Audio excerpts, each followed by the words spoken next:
Hello friends, welcome to the Civil path.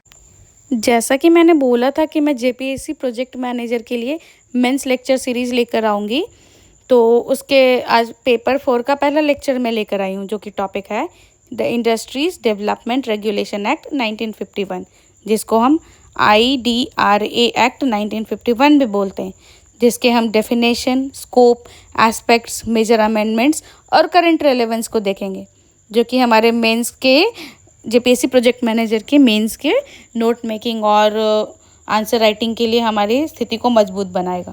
तो चलिए बने रहिए मेरे साथ द सिविल पाथ पर। तो फ्रेंड्स देखते हैं industrial development and regulation act 1951 क्या है।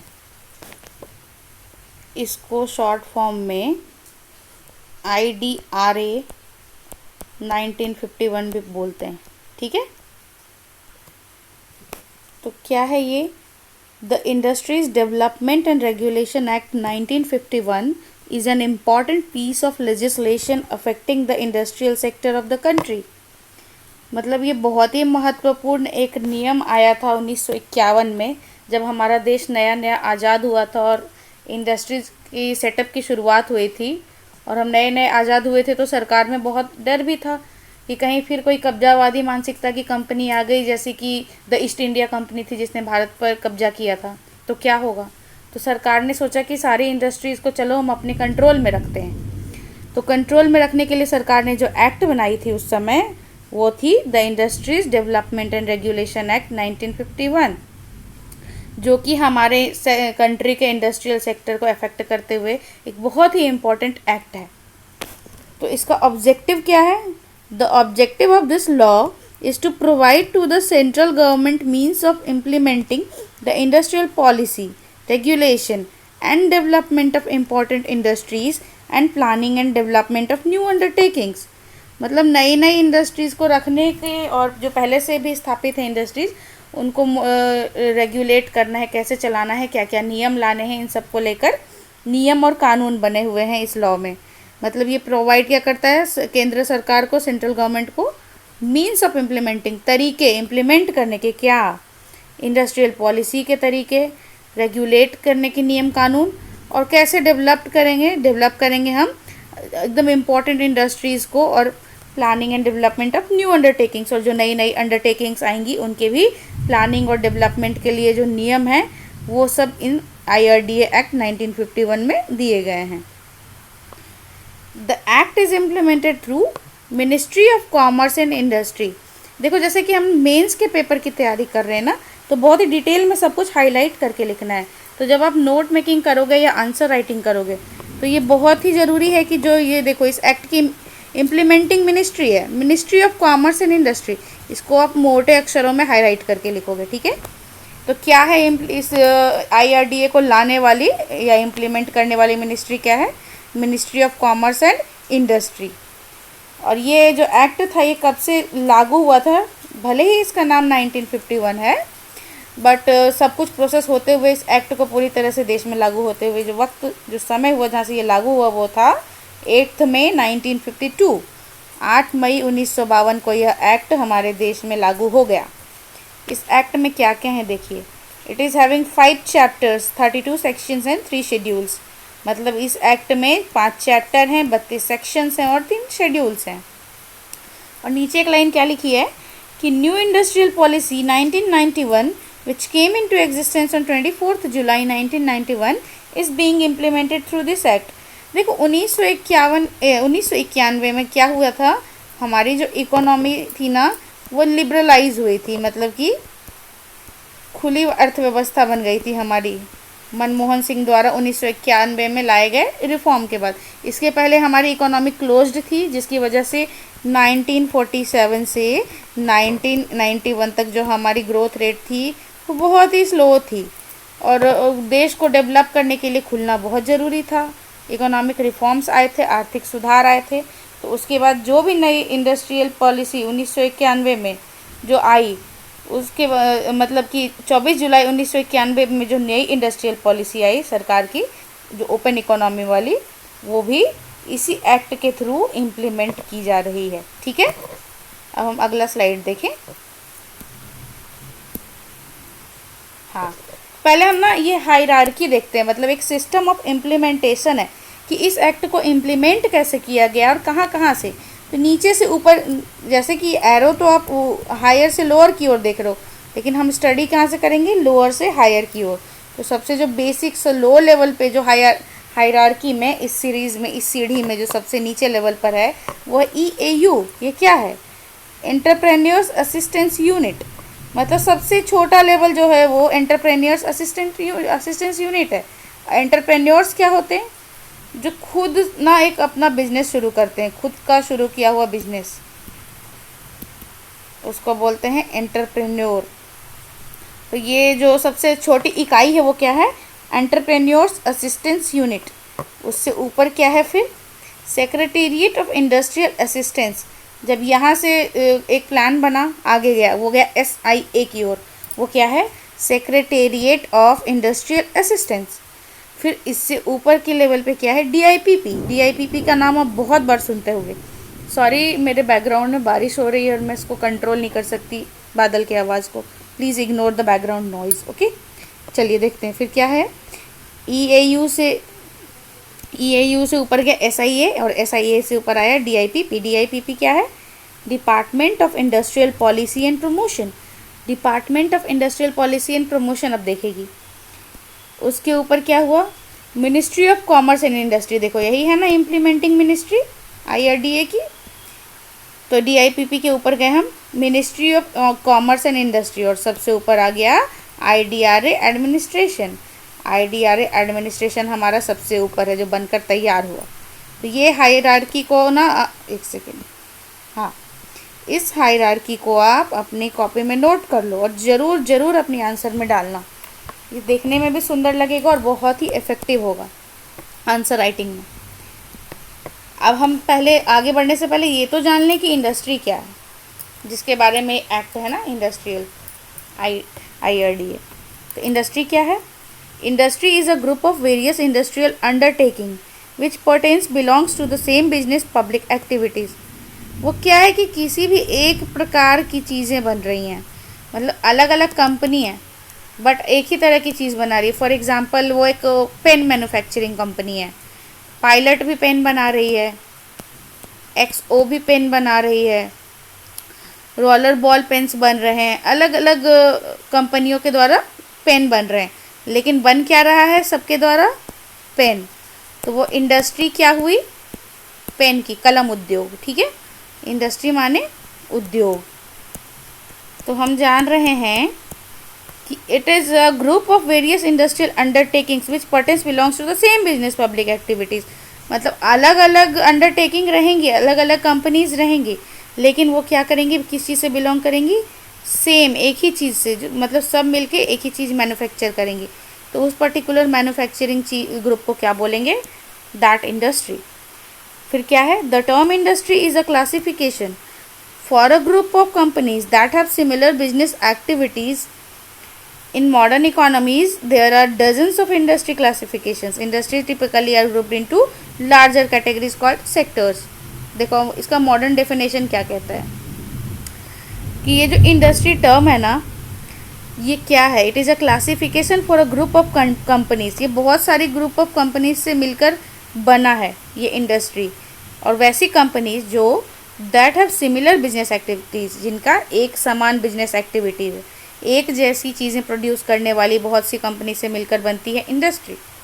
और मॉडर्न इकोनॉमी में क्या कहते हैं, in modern economies there are dozens of industry classifications. मतलब कि आज जब मॉडर्न हमारा समाज चल रहा है, आज की इकोनॉमी, आज की अर्थव्यवस्था में ना बहुत सारे दर्जनों क्लासिफिकेशन है इंडस्ट्री के, ठीक है।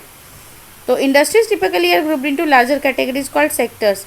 तो जब इसके दर्जनों क्लासिफिकेशन है और इसका स्तर बहुत बढ़ चुका है, तो हम इसको एक अलग स्तर पर लेकर क्या कहते हैं, सेक्टर्स। इंडस्ट्रीज़ को सेक्टर्स में डिवाइड कर दिया जाता है, ठीक है। ये था इंडस्ट्री। अब हम अपने एक्ट की ओर चल दिए। तो सबसे पहले हमें देखना है स्कोप ऑफ द एक्ट, मतलब ये जो IRDA एक्ट है इसका स्कोप क्या है। तो स्कोप में प्रस्तावना, जो प्रिएम्बल है ना इस एक्ट की, प्रिएम्बल किसी भी चीज़ की क्या होती है, आत्मा। मतलब उसका एकदम सोल बता देती है कि उस एक्ट का मीनिंग क्या है, मतलब उस चीज़ की मीनिंग क्या है।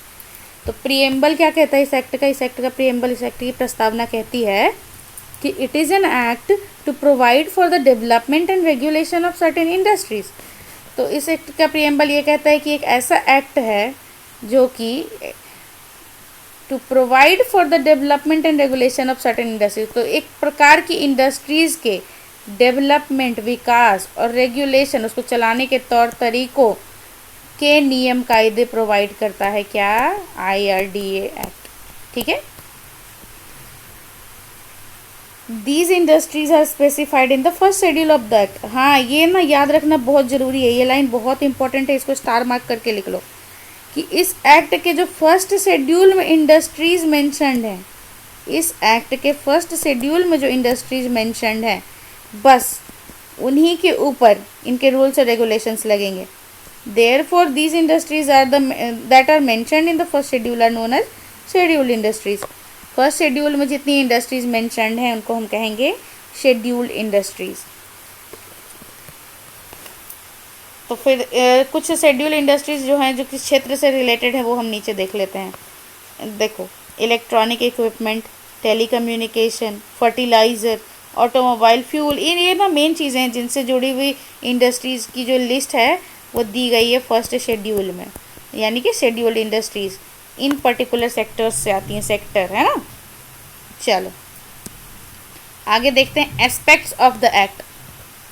इस एक्ट के एस्पेक्ट क्या क्या हैं, तो पहले इसके एस्पेक्ट को 3 पार्ट में बांटा गया है। एक्ट का डेवलपमेंट, एक्ट का रेगुलेशन और एक्ट का में कंट्रोल के नियम कायदे हैं कि जब इंडस्ट्रीज बनेंगी तो उनको कंट्रोल कैसे किया जाए।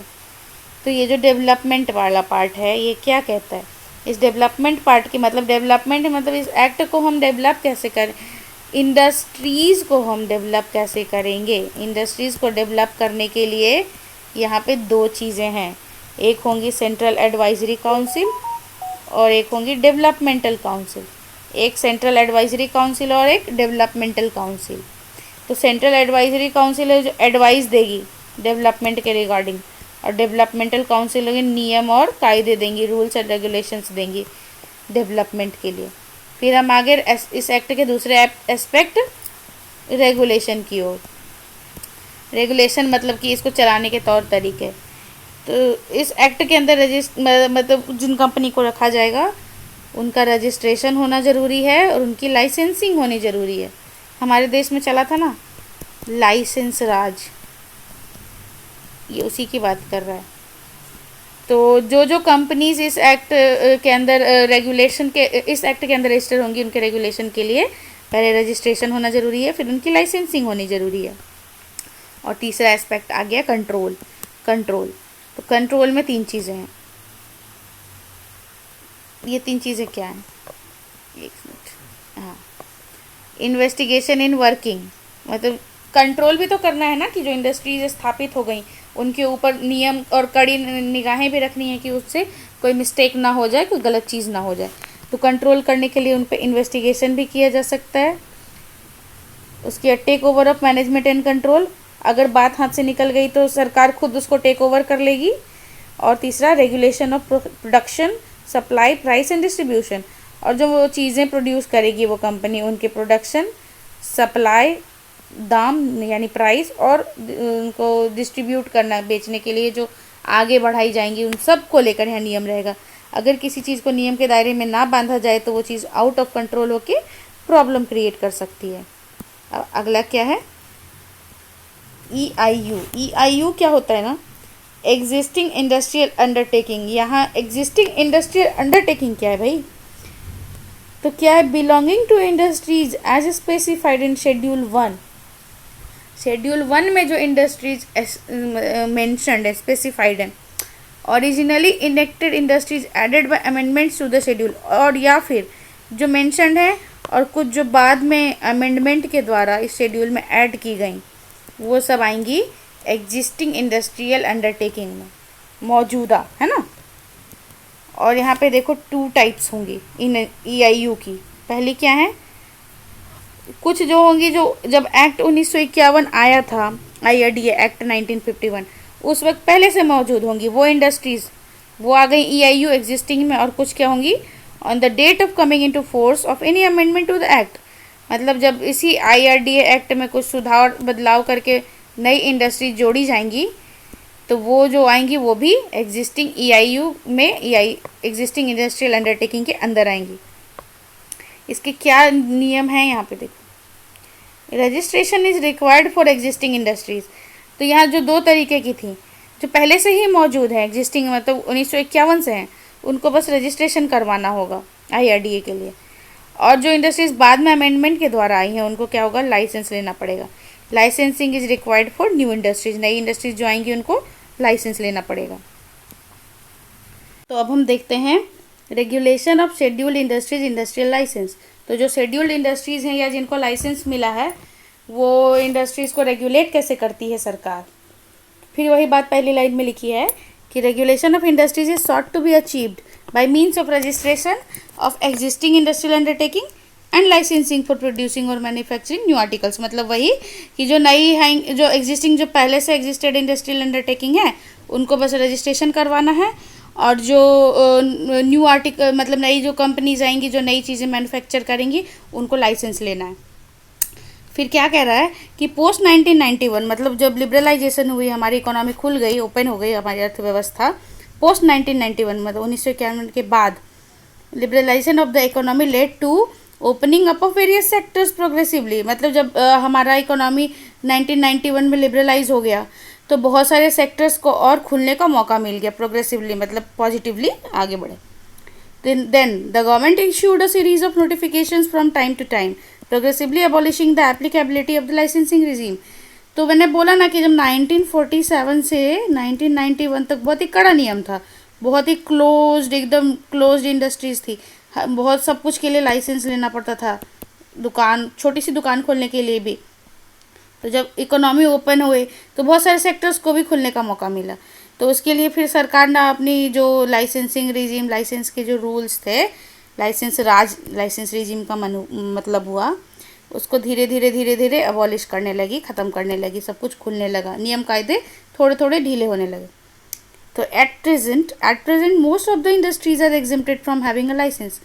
आज के समय में ना बहुत मोस्टली लगभग ज़्यादा से ज़्यादातर इंडस्ट्रीज़ को लाइसेंस के अंडर आने से छूट मिल गई है, लाइसेंस रखने की ज़रूरत नहीं है। इंस्टीड तो फिर उसकी जगह पे क्या, they are only required to file an industrial entrepreneur memorandum. आगे देखेंगे हम ये IEM।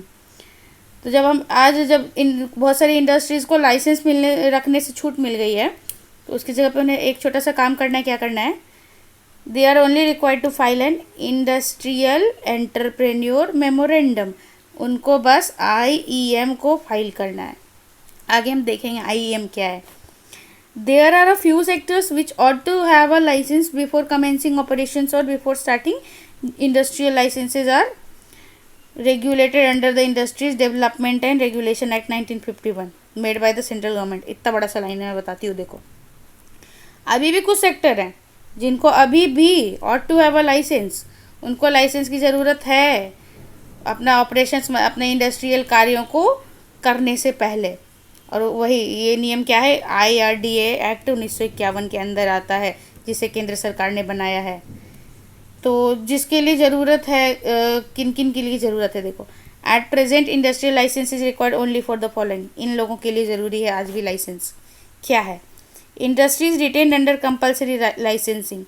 वो इंडस्ट्री जिनको कंपलसरी, एकदम कंपलसरी लाइसेंस लेना ही लेना है, उसके अंडर रखा गया है। फिर manufacture of items reserve for small scale sector bye larger units. मतलब अगर कोई बहुत बड़ी इंडस्ट्री कोई छोटी इंडस्ट्री के लिए जो चीज़ें प्रयुक्त हैं, छोटी इंडस्ट्रीज को तो छूट है बहुत सी चीज़ों में, उसको प्रोड्यूस करना चाहे कोई बहुत बड़ी इंडस्ट्रीज, बड़ी कंपनी, बिग मैन्युफैक्चरिंग यूनिट्स, तो उनको लेना पड़ेगा लाइसेंस कंपलसरी। उसके बाद when the proposed location attracts locational restriction. फिर ना बहुत सारी जगहों पे, बहुत सारे क्षेत्र में हमारे देश में लोकल रेस्ट्रिक्शंस होते हैं, लोकल लोकेशनल रेस्ट्रिक्शंस होते हैं। मतलब कुछ कुछ नियम कायदे होते हैं कई कई जगहों पे अपने लोकल इंडस्ट्रीज लगाने के, तो उसको वहाँ पे वो फॉलो करने के लिए कंपलसरी लाइसेंसिंग लेनी है। तो ये था। अब आगे देखें क्या, पहले हम ये देख लेते हैं कि कंपलसरी लाइसेंसिंग जो हमारा पहला पॉइंट था ना, हमारा पहला पॉइंट क्या था, ये एक सेकेंड, हाँ, ये जो पहला पॉइंट है industries retained under compulsory licensing, कौन पहले हम इसको देखेंगे फिर इसको देखेंगे फिर इसको देखेंगे, तो अब हम इसको देख रहे हैं industries retained under compulsory licensing. तो वैसी इंडस्ट्रीज जो कंपलसरी लाइसेंसिंग में आती हैं वो क्या क्या है, ये यहाँ पर आ गया, वो खतरनाक खतरनाक इंडस्ट्रीज। तो industries under compulsory licensing are distillation and brewing of alcoholic drinks, वैसी इंडस्ट्रीज जो शराब और अल्कोहलिक ड्रिंक्स को प्रोड्यूस करती हैं, स्टोर करती हैं, उनको लेना है compulsory licence. Cigars and cigarettes of tobacco and manufactured tobacco substitutes, तो वैसी इंडस्ट्री जो सिगार या सिगरेट बनाती है, तंबाकू युक्त पदार्थ जो बनाती है ना जो इंडस्ट्रीज, उनको भी लाइसेंस लेने की ज़रूरत है। फिर वो इंडस्ट्रीज़ जो electronic, aerospace and defence equipment, हर तरह के इलेक्ट्रॉनिक कॉम आना चाहिए, एरोस्पेस एंड डिफेंस इक्विपमेंट को बनाती हूँ। तो ये तो हो गया बहुत ही इंपॉर्टेंट, हर कोई तो नहीं बना सकता इलेक्ट्रॉनिक चीज़ें जो बनाए। एरोस्पेस मतलब हवाई चीज़ें, हवाई क्षेत्र से जुड़े हवाई जहाज, रडार और जो भी चीज़ें हमारे रिक्वायर्ड होती है। और डिफेंस इक्विपमेंट मतलब युद्ध से जुड़े हुए, सेना से जुड़े हुए, जो रक्षा से जुड़े हुए चीज़ें बनाती हैं, रक्षा वाली इंडस्ट्रीज़, डिफेंस इंडस्ट्रीज़, वो भी आती हैं कंपलसरी लाइसेंसिंग के अंडर। आप कमेंट में मुझे कुछ डिफेंस इंडस्ट्रीज़ के नाम लिख के बताओगे क्या? चलो देखते हैं आगे क्या है। Industrial explosives excluding detonating fuses, safety fuses, gun powder, sorry excluding नहीं, इंक्लूडिंग माइक्रोसेल्यूलोज एंड मैचेस। देखो क्या है कि वो एकदम विस्फोटक पदार्थ, एक्सप्लोसिव्स, बारूद युक्त पदार्थ, इंक्लूडिंग डेटोनेटिंग फ्यूजेस, बम बनाने वाली चीज़ें, डेटोनेटर्स, सेफ्टी फ्यूजेस जो बनाती हैं, गन पाउडर, सब जो बारूद वाली चीज़ें हैं, माइक्रोसेल्यूलोज एंड मैचेस मतलब माचिस और माइक्रोसेल्यूलोज, इन चीज़ों को बनाने वाली कंपनीज भी लाइसेंस के अंडर आती हैं। फिर क्या है, स्पेसिफाइड हजार्डस केमिकल्स, मतलब वो खतरनाक हजार्डस केमिकल्स, वो क्या क्या हैं जो बनाने वाली कंपनी जो बनाती हैं, क्या है, hydrocyanic acid and its derivatives, खतरनाक खतरनाक एसिड्स, हजार्डस केमिकल्स जैसे कि hydrocyanic acid and its derivatives, phosgene and its derivatives, ये थोड़ा सा ना मुझे लग रहा है मिस्टेक, देखती हूँ मैं इसको सुधारती हूँ, and isocyanates and di isocyanates of hydrocarbon, very very harmful thing it is, isocyanates and di isocyanates of hydrocarbon, बहुत ही खतरनाक केमिकल हैं ये, हजार्डस केमिकल हैं। तो इन चीज़ों को बनाने वाली कंपनीज को लाइसेंस लेना है, ठीक है। आगे देखें हम, तो हम अब देखते हैं recent amendments to industrial licensing rule. तो अब हम देखते हैं कि क्या क्या अमेंडमेंट लाए गए हैं इंडस्ट्रियल लाइसेंसिंग रूल्स में। तो पहले क्या था कि कहा गया था कि जो जो चीज़ें छोटी इंडस्ट्रीज प्रोड्यूस करती थी, अगर उनको बड़ी इंडस्ट्री को प्रोड्यूस करना है तो उनको लेना है लाइसेंस। तो छोटी इंडस्ट्री जिसको आज हम micro, small and medium enterprise MSME कहते हैं, पहले कहलाती थी स्मॉल स्केल इंडस्ट्रीज, एसएसआईज। तो ये लाइन क्या कहती है ना कि earlier large industries that manufactured items that were exclusively reserved for micro, small and medium enterprises MSME also needed to obtain an industrial licence. MSMEs were previously known as small scale industry SSIs, वही जो मैंने कहा वो लिखा है। The provision was aimed at protecting indigenous manufacturers from unequal competition with large industries। तो बड़ी industries को लाइसेंस लेने की जो मजबूरी थी वो क्यों रखी गई थी सरकार के द्वारा, ताकि जो छोटी इंडस्ट्रीज हैं उनको एकदम अनइक्वल, जो एकदम असमान कंपटीशन जो उनको लार्ज इंडस्ट्रीज से मिल सकता था, उससे बचाने के लिए कि जब बड़ी इंडस्ट्रीज चीज़ें प्रोड्यूस करेंगी तो बड़े स्तर पर होंगी, तो छोटी इंडस्ट्रीज को तो नुकसान हो जाएगा। तो उसी नुकसान से बचाने के लिए सरकार ने पहले शर्त रखी थी कि जो चीज़ें छोटी इंडस्ट्रीज प्रोड्यूस करेंगी, अगर उनको बड़ी करनी चाहें बड़ी इंडस्ट्रीज, तो उन्हें लाइसेंस लेना होगा। लेकिन बट इन अप्रैल 2015, अप्रैल 2015 में एक संशोधन आया। क्या आया? The government dereserved these items to encourage greater investment. तो क्या किया ना सरकार ने कि वो जो जो चीज़ें एमएसएमईज के लिए रिजर्व थी उनको सरकार ने कर दिया डी रिजर्व। डी रिजर्व मतलब उलट दिया उन चीज़ों को।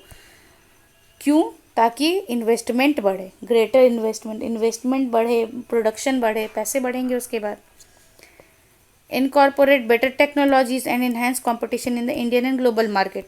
पहले जिस कंपटीशन से बचाने के लिए सरकार ये नियम लेकर आई थी, उसी को उसने उलट दिया और जो चीज़ें रिजर्व थी लाइसेंस के लिए उनको डी रिजर्व कर दिया, ताकि इन्वेस्टमेंट बढ़े, बहुत ही बेहतर टेक्नोलॉजीज़ आए मार्केट में। बड़ी इंडस्ट्री रहेंगी, उनके पास पैसे ज़्यादा होंगे तो टेक्नोलॉजी तो बेहतर यूज़ करेंगे वो।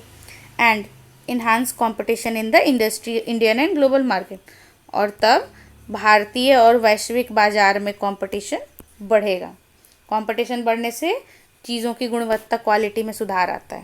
कहते हैं now large industries are permitted to manufacture items. तो लार्ज इंडस्ट्रीज को अब क्या क्या आइटम्स को मैन्युफैक्चर करने के लिए परमिशन मिल गई है।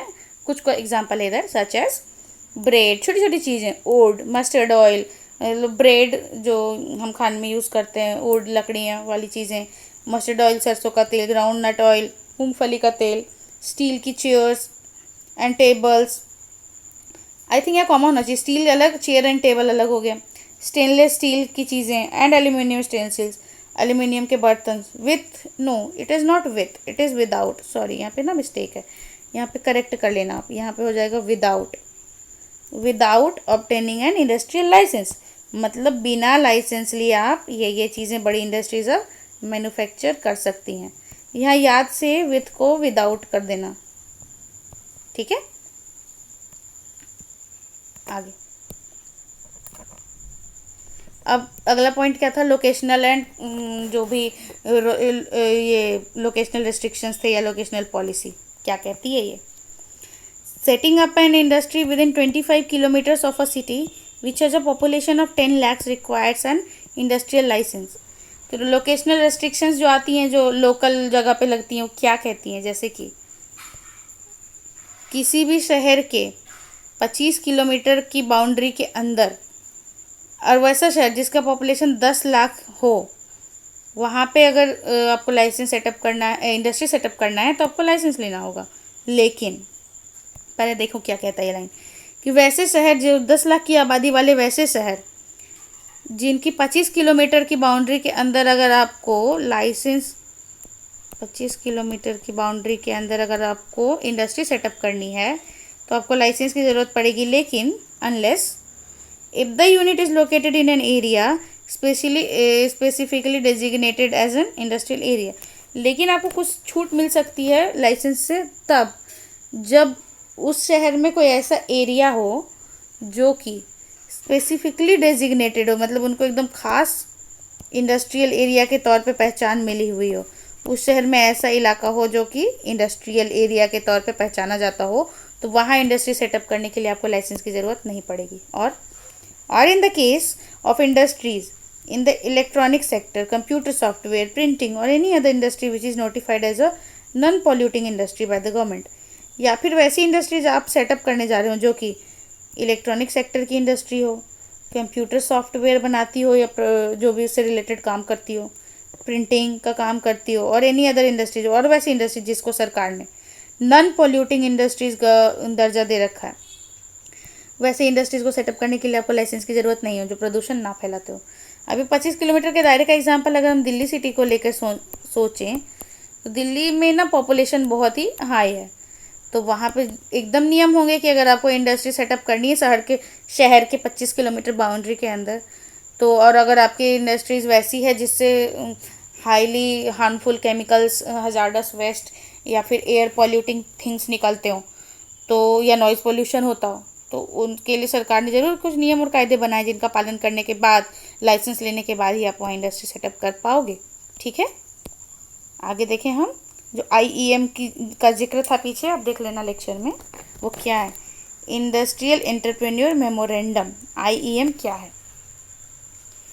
तो IEM क्या कहता है कि industrial entrepreneur memorandum IEM is an application for acknowledgement of unit industries exempted from industrial licences required to file an IEM। पीछे हमने पढ़ा ना कि वैसी इंडस्ट्रीज जिनको छूट मिल गई है कि जिनको लाइसेंस नहीं लेना है, लेकिन उनको भी फाइल करना पड़ेगा क्या, IEM। IEM क्या है, इंडस्ट्रियल एंटरप्रेन्योर मेमोरेंडम, ये एक मेमोरेंडम है। तो इस मेमोरेंडम को फाइल करके ही आप इंडस्ट्री सेटअप कर सकते हो अगर आपको लाइसेंस से छूट मिली है तो तो इसके लिए दो कंडीशन है आईईएम फाइल करने के लिए। क्या है? इसमें दो पार्ट हैं, इन कंडीशंस को ही दो पार्ट में रखा गया। पार्ट ए कहता है before commencement of commercial production, पहले आपको आईईएम फाइल करनी पड़ेगी अपने कॉमर्शियल प्रोडक्शन को शुरू करने से पहले ही।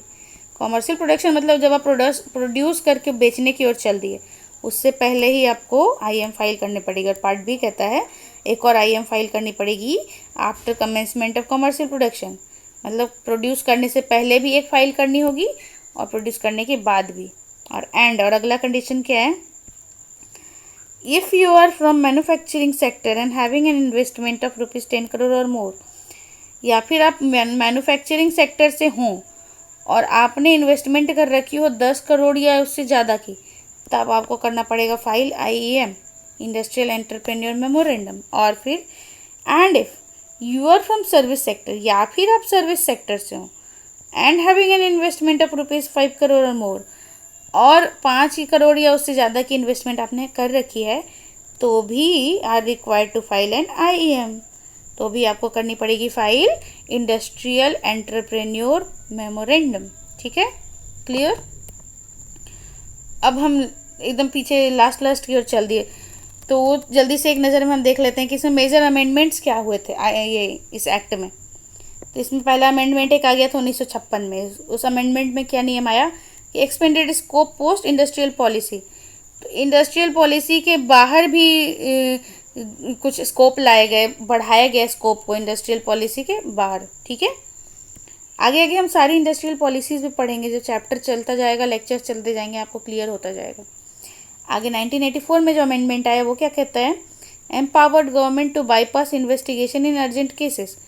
कभी कभी जब बहुत ही अर्जेंट केसेस बनती हैं, बहुत ही एकदम दुर्लभ परिस्थितियां बन जाती हैं, तो सरकार जो है इन्वेस्टिगेशन को बाईपास भी कर सकती है, मतलब उस प्रोसेस को एग्जेम्प्ट भी कर सकती है। ठीक है, फिर 1991 लिबरलाइजेशन के बाद तो अमेंडमेंट आया ही था।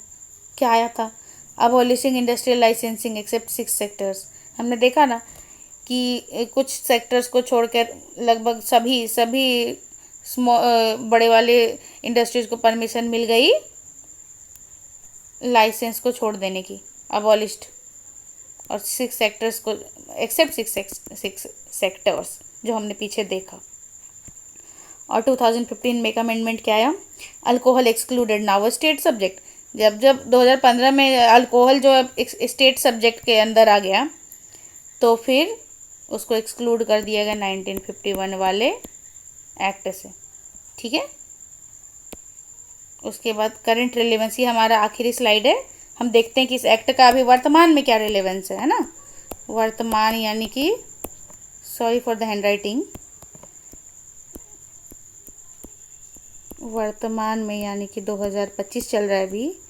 तो इस एक्ट की जो कि 1951 में बना था, आज क्या रिलेवेंस है, आज क्या अहमियत है? तो क्या है ये? Essential for regulating strategic and sensitive sectors, मतलब आज भी स्ट्रेटेजिक और सेंसिटिव सेक्टर को रेगुलेट करने के लिए ये ज़रूरी ही है ना। वो देखो डिफेंस वाले इक्विपमेंट बनाने के लिए और भी जो भी सेंसिटिव और स्ट्रेटेजिक सेक्टर है उनको रेगुलेट करने के लिए इसको आज भी इसका रेलेवेंस है। और ये जो एक्ट क्या है? सपोर्ट्स मेक इन इंडियन आत्मनिर्भर भारत। हमारे गवर्नमेंट की जो बहुत ही महत्वाकांक्षी योजनाएं चल रही हैं, मेक इन इंडिया और आत्मनिर्भर भारत, इसको भी ये एक्ट सपोर्ट करती है। फिर it is use for environmental and public interest control, मतलब कि इन्वायरमेंट और पब्लिक इंटरेस्ट कंट्रोल दोनों को एक साथ लेकर चलती है ये एक्ट। और लास्ट क्या है हमारा? Provides legal framework for industrial regulation. आज भी इंडस्ट्रीज़ को स्थापित करने के लिए जो नियम कायदे होते हैं, उनका जो लीगल फ्रेमवर्क है ये एक्ट प्रोवाइड करती है। तो हमने देख लिया करंट रेलेवेंस IDRA 1951 का। होप सो आपको मेरा लेक्चर पसंद आया हो। मैं बहुत ही और इम्प्रूव करने की कोशिश करूँगी, और आगे ये सीरीज़ चलती जाएगी। पेपर 4 के लिए हम एक एक करके सारे टॉपिक को कवर करेंगे, फिर पेपर 3 की ओर भी चलेंगे, और फिर पेपर 2 और 1 को भी डिस्कस करेंगे। तो रेगुलर अपडेट्स के लिए मेरे साथ बने रहिए द सिविल पाथ पर। लाइक, सब्सक्राइब और शेयर ज़रूर कर दीजिए मेरे चैनल को, ताकि हम साथ में आगे चलकर ये पढ़ें। टाइम कम है और हमारा एग्ज़ाम कभी भी अनाउंस हो सकता है। तो अभी तक मेरे साथ बने रहने के लिए थैंक यू सो मच।